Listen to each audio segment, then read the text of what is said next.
We got Lucario versus Pikachu Libre. Okay, we're good. Let's go ahead and get right into this, man. I was actually online a few nights ago as well, playing up against a lot of Lucarios, and I'm just like, dude, why no matter what game you're in, you're good? I don't get this. I mean, obviously he's not, the best character in this game, but he is completely far from the worst. Lucario? Yeah. Right.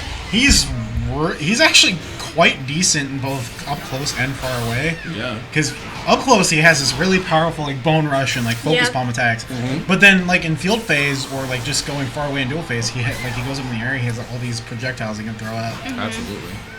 I think Lucario is more of the like all-around good fighter more than Pikachu. I definitely agree, man. Pikachu's very good. Pikachu Libre, excuse me. She's very good at applying a lot of pressure. Yeah. That's one thing I did watch from Zach in Hypertension. She is just relentless. She just never lets up. This is female. I can guarantee that. I can't. I used to say that. I only say that Chandelore's female because of the voice. So. Never quote me on that, but you can. No. Pikachu Libre has the hardtail, so yeah. Well, in all of the cosplay, Pikachu's are female. It's so adorable. That's how they based it off in the game. Oh, nice. So. I would have liked to see two cosplay Pikachu's have their own support set.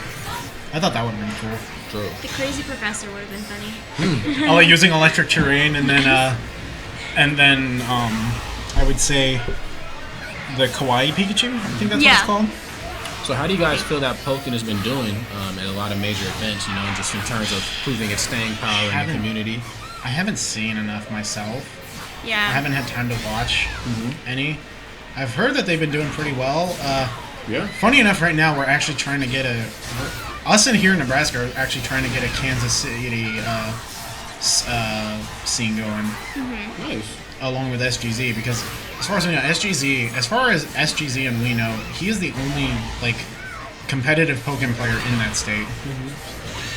And of course, you're gonna have those people that are like just playing around, like who are good, who are just playing at home, not knowing there's like other people you can play with. Yeah. And that's how it is even for like Smash. That's where the new people come in. Like they just play for fun, not knowing there's a competitive scene.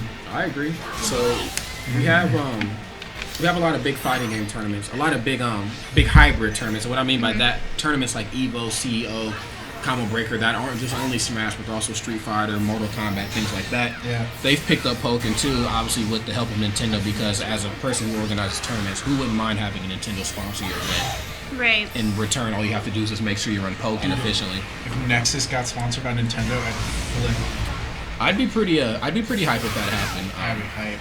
So I know that we've ran this at DreamHack, and it actually was very well received.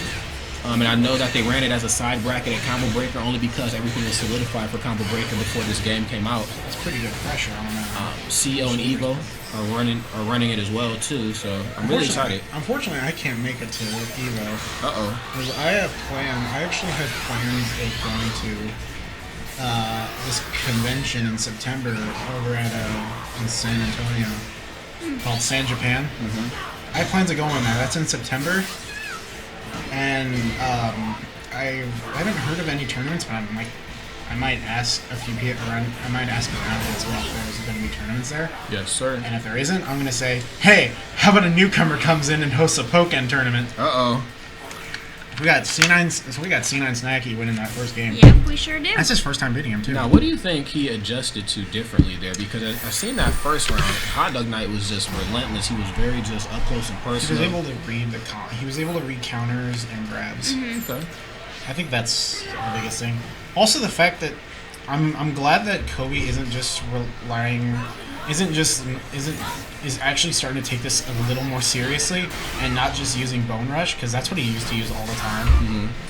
And I didn't really like that because like that's not really taking the game as seriously as like other people. As like this character's good. Like this character's good.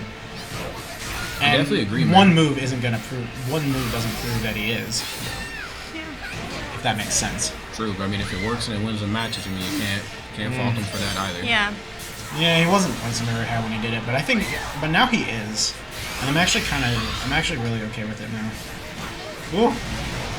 Oh, there it is. Mega Lucario is so good. I really like how a lot of the characters in this game are very reminiscent, and just in terms of moves and physicalities, of Tekken characters. Obviously, for those who don't know, obviously Pokken It's like a hybrid game in a sense between Tekken and obviously Pokemon. And I look at Lucario, and he just reminds me a lot of Fang Wei. I don't know if you guys are up to date on him as a character, but he's a Chinese Kemp. He's just, I don't know, man. They're very similar just in terms of play style. There's actually one move in this game is actually a callback to Final Fight, or at least UMVC 3. Machamp's counter.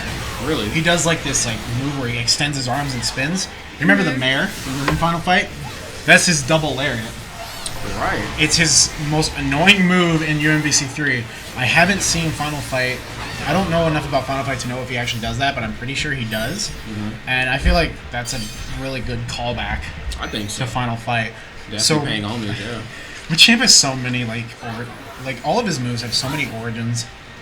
It's really fun that you say that because that's actually not an uncommon thing. We have characters like Bayonetta in Smash, and when she does her forward throw, she actually recites something from Virtual Fighter 5, I believe. I'm not quite sure what it is because it's in Japanese, but sometimes she speaks. Ooh, that's gonna hit. Boom! And that will give Pikachu Libre 2 buffs. A very good buff. 2 very good buffs indeed. Oh, the counter! Oh man. Oh my god, it's not Ridiculous. I didn't, funny enough. I was like that one. I was that one person out that didn't use him. I didn't use him because I didn't like the fact that Chris can only use once. But now I'm okay with it because of Mewtwo. And Hotdogknight finds himself in a sticky spot, accidentally dropping the guard, and see on Snacky doing what Lucario does best, just laying on the damage. Yep. And that will hit though. Yep. So that'll put a lot of that will also put a lot of pressure on.